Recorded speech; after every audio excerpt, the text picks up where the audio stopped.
Bonsoir à tous, bienvenue dans cette deuxième partie de 64 minutes. Le président américain Donald Trump a lancé un ultimatum de 48 heures pour obtenir la réouverture du détroit d'Ormuz, sans quoi il menace de détruire les centrales électriques iraniennes. Téhéran répond qu'il ripostera en attaquant les infrastructures énergétiques de la région et en bloquant complètement le détroit. Depuis le début de la guerre, les regards sont rivés vers ce point stratégique où transitent environ 1/5 des approvisionnements mondiaux en pétrole et en gaz naturel liquéfié. Le blocage de cette voie commerciale cruciale aggrave la flambée du cours du pétrole et du gaz. Donald Trump va-t-il mettre ses menaces à exécution? A-t-il sous-estimé les capacités de réponse de l'Iran? Pour en parler, Anna Créti, bonsoir. Vous êtes professeure d'économie à Paris-Dauphine, directrice de la chaire d'économie du climat et de la chaire d'économie de gaz. Merci d'être avec nous. Le général Dominique Trinquant, bonsoir. Vous êtes ancien chef de la mission militaire française auprès de l'ONU, auteur du livre D'un monde à l'autre chez Robert Laffont, bonsoir. Également avec nous Elisabeth Shepard, Selam, enseignante à l'université de Tours, spécialiste des relations internationales. Merci à tous les trois d'être avec nous. Avant de commencer le débat, Lou Bureau nous a rejoint. Bonsoir Lou, vous allez nous aider à comprendre quelles sont les infrastructures qui menacent de cibler Donald Trump et l'Iran.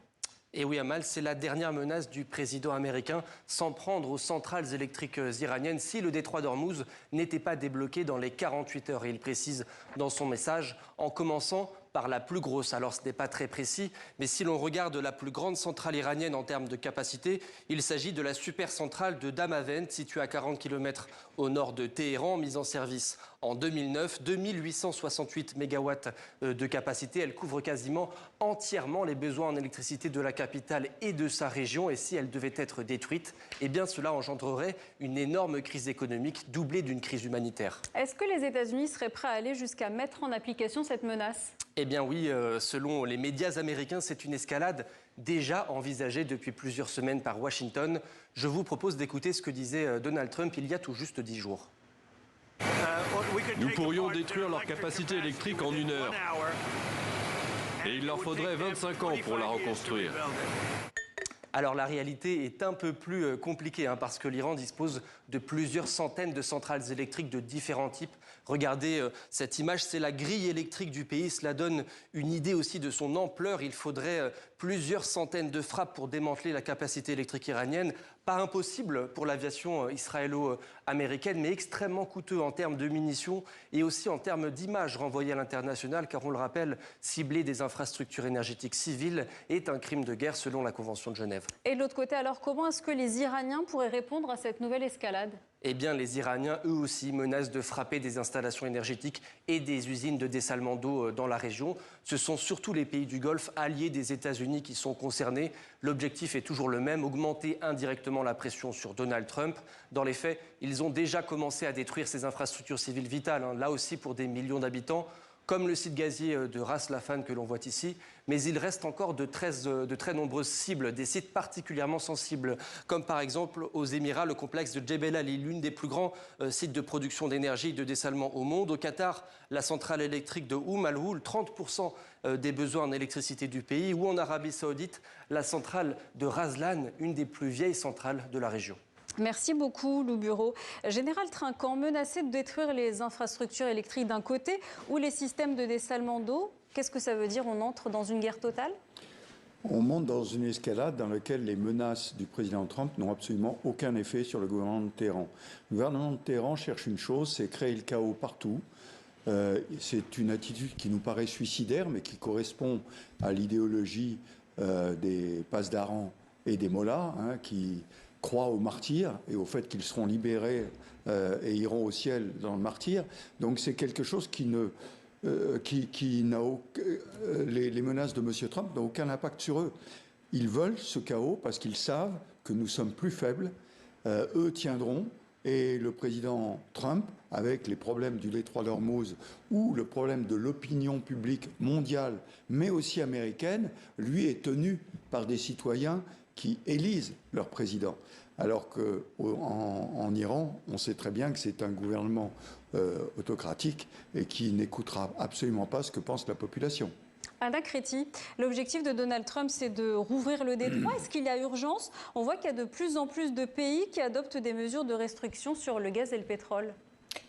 Disons que dès le début, les problèmes sur le détroit d'Ormuz, c'est effectivement la durée de cette immobilisation des navires. Les navires, ils étaient essentiellement destinés aux pays asiatiques, mais c'est vrai qu'on a aussi des flux pour les pays européens.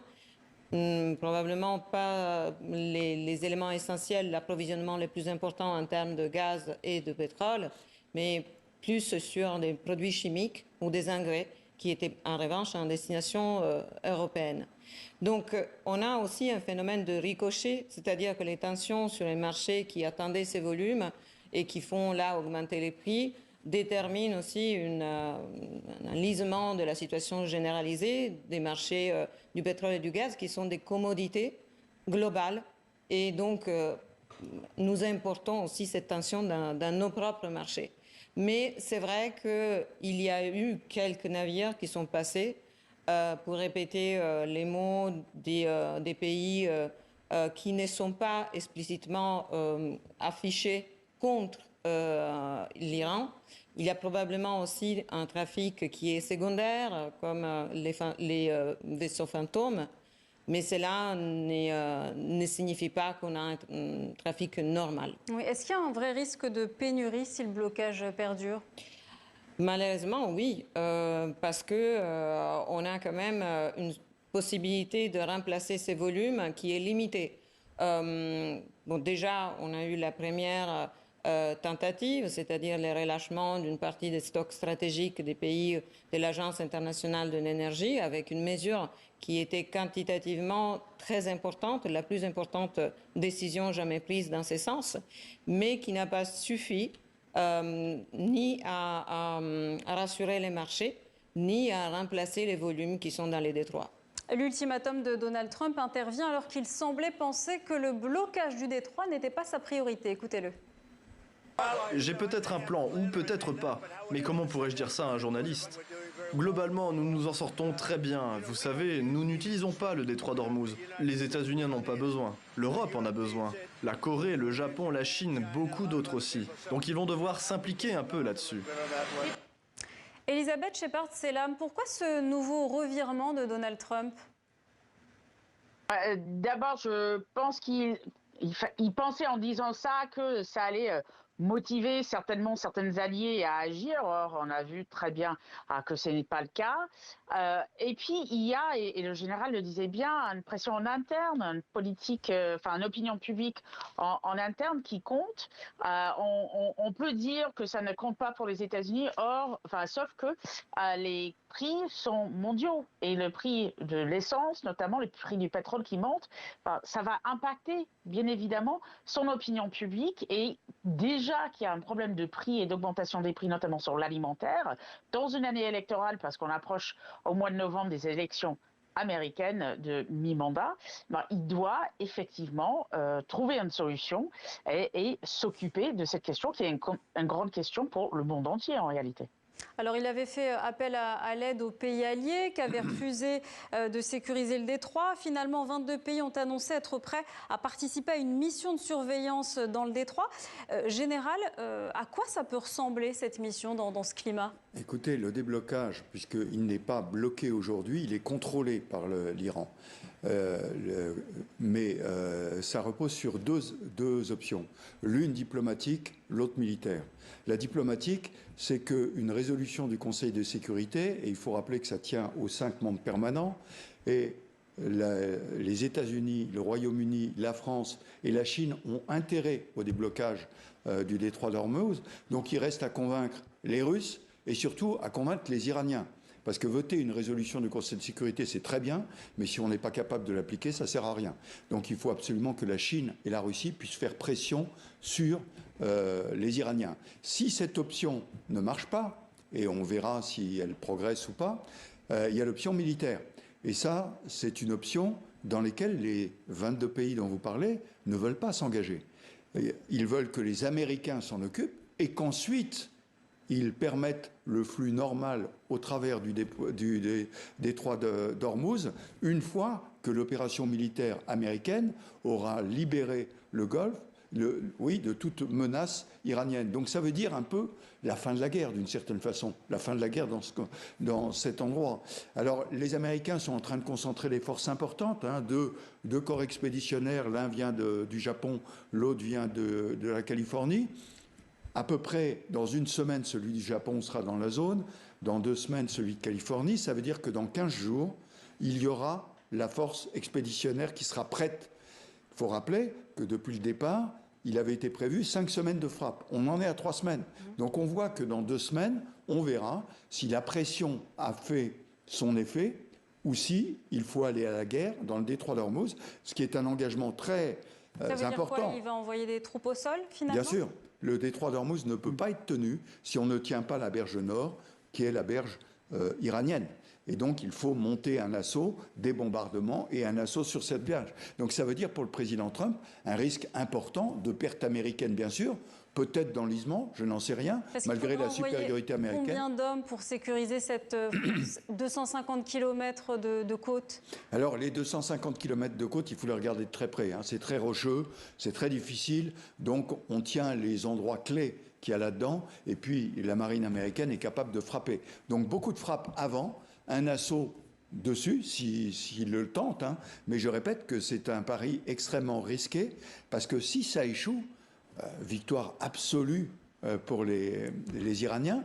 Et moi, j'ai bien peur que les Iraniens n'acceptent pas cette pression et donc attendent cette guerre, parce que, en fait, je le répète, les Iraniens veulent embraser complètement le monde. Et vous comprenez bien qu'une guerre dans le détroit d'Ormuz qui ne réussirait pas du premier coup, ça serait un enlisement qui serait extrêmement compliqué pour les États-Unis. N'oublions pas que du côté israélien, les frappes continuent sur les responsables, un par un éliminés, et sur les Batidji qui, dans la rue, les checkpoints, sont ciblés directement. Donc, moi je dis toujours, c'est pas un jeu vidéo la guerre. On n'attend pas d'avoir le résultat en 48 heures. On en est à 3 semaines, c'est prévu pour 5 semaines, c'est triste, mais il faut attendre les résultats et je ne peux pas présumer des résultats. Elisabeth Shepard-Selam, cette option d'envoi de troupes au sol, elle est crédible ? Il peut aller jusque-là, Donald Trump ? Qu'est-ce qu'il risque ? Mais tout à fait, mais il a dit, comme a dit le général, on a donc 2 corps expéditionnaires qui arrivent d'ici 2 semaines, il y aura les 2 sur place. On a aussi le 42e parachutiste qui est en alerte éventuelle.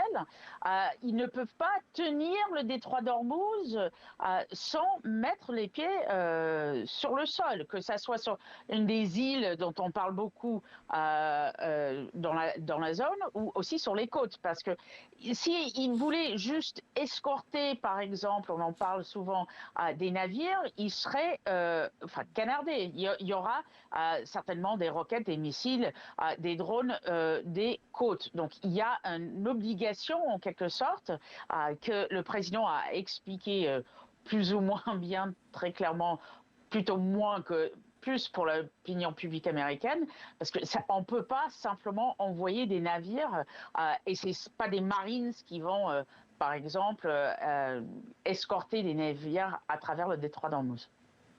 Anna Créti, l'impact économique, il est aussi important pour les pays du Golfe. Ils perdent beaucoup d'argent.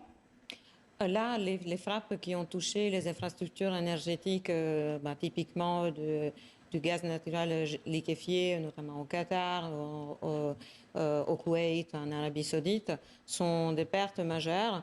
Il s'agit d'infrastructures qui ne peuvent pas être tout simplement réparées. Donc, il faudra les reconstruire et cela prendra sans doute des années. Après, ces zones, en fait, sont la façon aussi de lier les plus grandes réserves, notamment de gaz plus que de pétrole, qui sont concentrées dans les pays du Golfe. Donc, il y a un manque à gagner important pour les pays producteurs. Il y avait déjà une baisse de la production et plutôt du stockage qui était fait aussi sur les mêmes terminaux. Donc, on a un double problème, soit de ces champs de gaz et de pétrole qui continuent à produire et qui ne peuvent pas, en fait, exporter leur production, ni la stocker sur place. Et après, effectivement, une impossibilité à restaurer les infrastructures dans l'immédiat, d'autant plus que dans cette situation de tension, c'est encore plus difficile d'organiser la logistique pour réparer les zones touchées. Face à cette escalade, est-ce que les pays du Golfe pourraient participer à cette guerre? L'Arabie saoudite, en tout cas, ne l'exclut pas. Écoutez. Cette pression iranienne sera contre-productive. Politiquement et moralement, j'en suis convaincu. Comme nous l'avons indiqué clairement, nous nous réservons le droit d'entreprendre des actions militaires si nécessaire. Et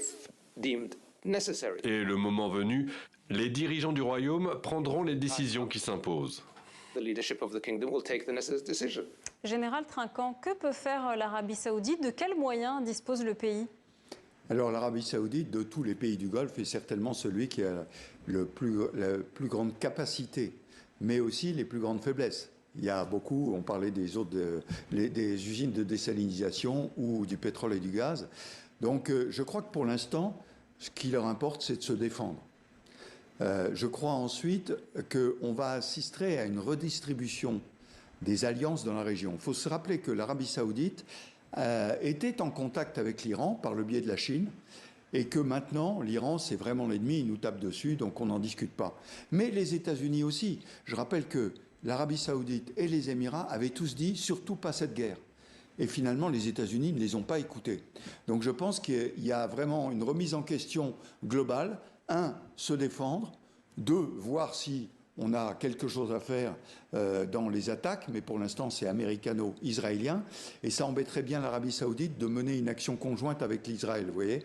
Mais en revanche, une remise en cause fondamentale des alliances. Rappelez que l'Arabie saoudite a passé une alliance avec le Pakistan, puissance nucléaire, à la suite des interrogations qu'ils avaient sur la sécurité apportée par les États-Unis.